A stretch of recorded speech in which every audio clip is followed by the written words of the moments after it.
Hi, this is Randy. I hope you're having a good Sunday. I got the idea for this video from one of the commenters on someone else's YouTube channel. The masks of the malignant narcissist. I just jotted down some of the many masks that I saw with the somatic, covert, malignant spousal predator that I was with for 16 years. There are many, many more than what I've been able to think about just very quickly and jot down.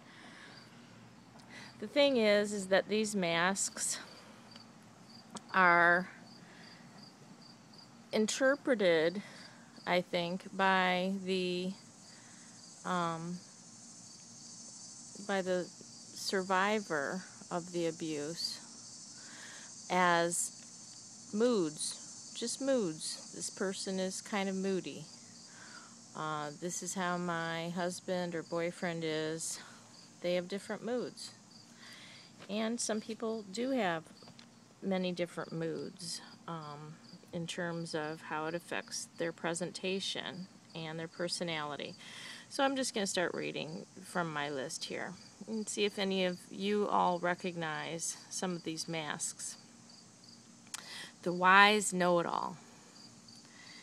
Gives advice, knows very little about a topic, but knows enough just to mention it and talk a little bit about it, and is very confident and emphatic in their presentation. The ambitious visionary. Very manicky presentation. Driven. The inventor. Very focused. Has ideas that just run wild in their head, and most of the time those ideas end up being very grandiose. The vengeful victim. Very hateful toward groups. Disdain, disgust, self-righteous indignance. Will target different groups and go on and on about what's wrong with this group or that group. Racism would fall into this. Any way that he puts himself in the group of a victim as a target for another group that is against him, group of people.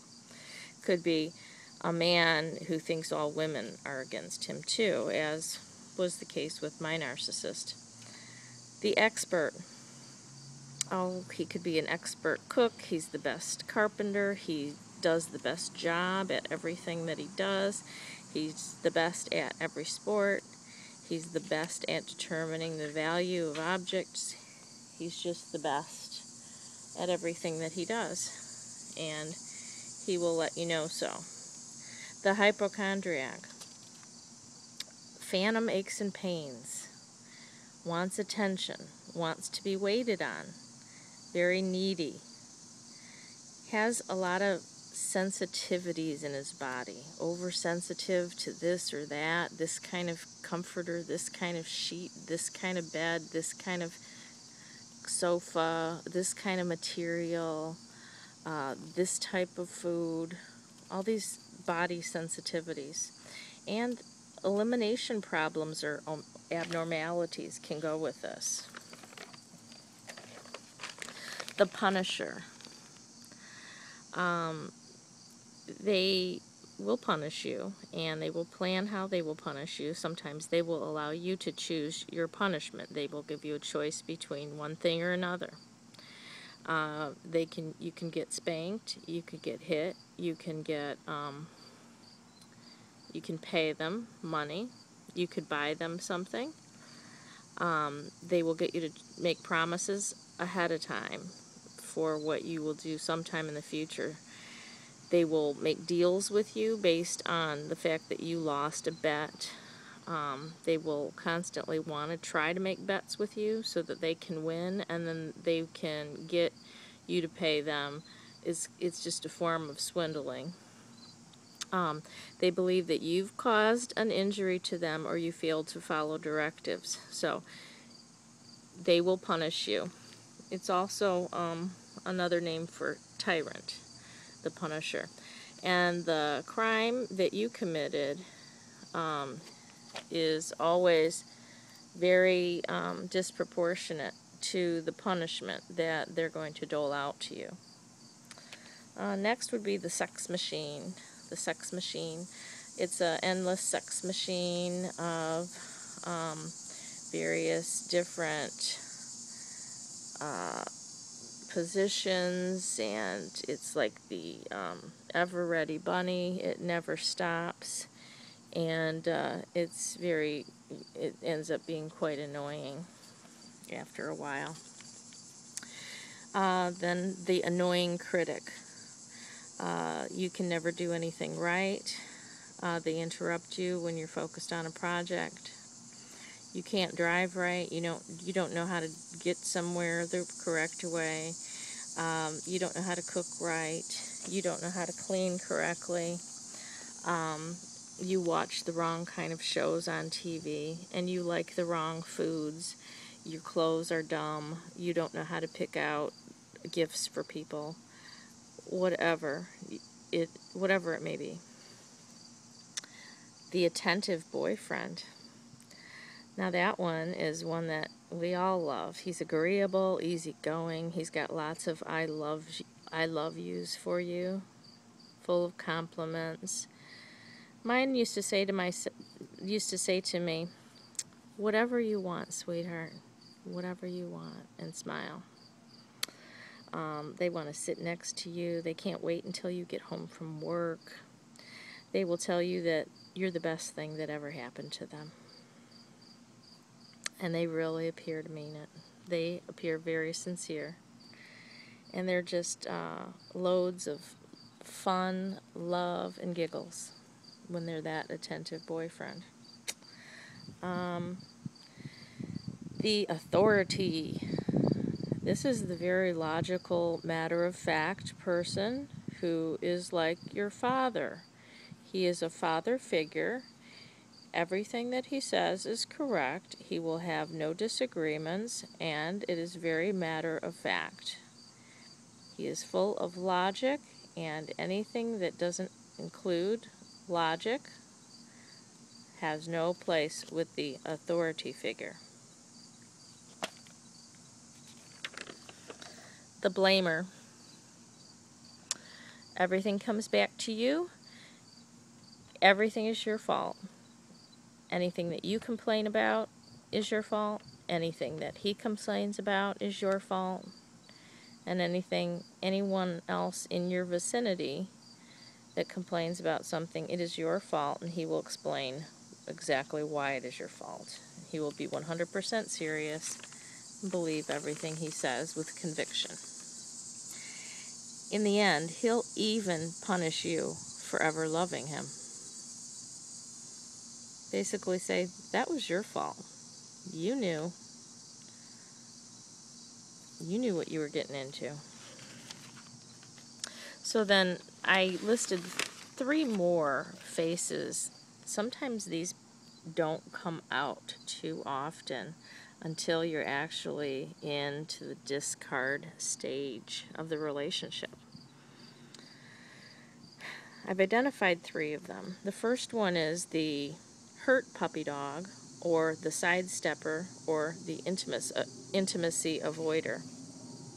You see, when the spouse starts to get kind of desperate and wanting to talk about the relationship because there's too many problems and they've let things go on too long without a discussion, even though they know that they're going to get punished for trying to start up a discussion about the relationship, they have no other choice but to begin talking about it. So what the sidestepper does is he avoids any conversations about the relationship. He laughs at you, changes the subject, or disappears, leaves abruptly. especially if he can't win an argument or if he has no answers to your questions. You may be questioning about where he went and being very serious, wanting to have a talk. And after they've avoided these talks for so long and you finally think you're going to get some answers from them so you can have a heart-to-heart discussion, they just pick up and leave.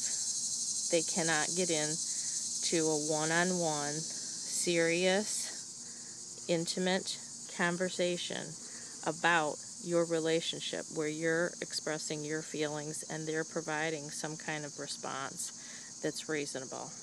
That just can't happen. If it does happen, it's probably not real. My narcissist couldn't even pull off faking that. The next one in the discard phase is the I don't give a fuck, also known as the depressed or unproductive procrastinator.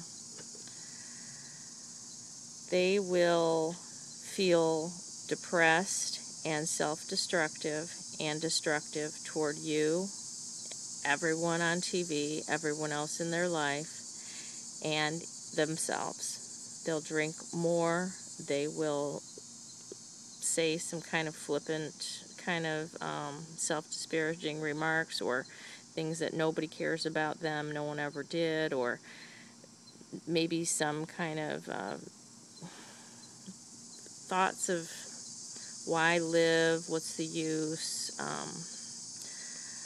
there's no point to things. Kind of some subtle suicidal thoughts might come out. They would never commit suicide, but at that point they're really down in the dumps, and they will tell you that they don't give a fuck about you, and they'll laugh as if you thought that they did. Like, for this many years, like, what was your problem? You actually thought they cared about you? They don't care about you. They never did. What the hell are you thinking? And they will say it just like that. I don't know what you're thinking. You think I loved you? You're crazy. I don't know where the fuck you got that idea. Something wrong with you. And the last face of the mask that you'll see, it's very indescribable, but I just call it the psychopath mask. That's when you discover that they're capable of anything, even murder. They're definitely capable of theft, rape, white-collar crimes, stalking. This is when you find out they have absolutely no conscience and they do not know what the word love means. They've been using it all along and they have no clue what it is.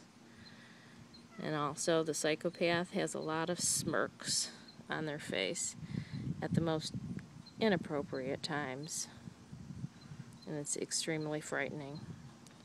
So, I'm sure there's many, many more faces and masks that narcissists wear, but I just thought I'd try to give that a go, and put your comments down below, and have a great day, guys. Thanks.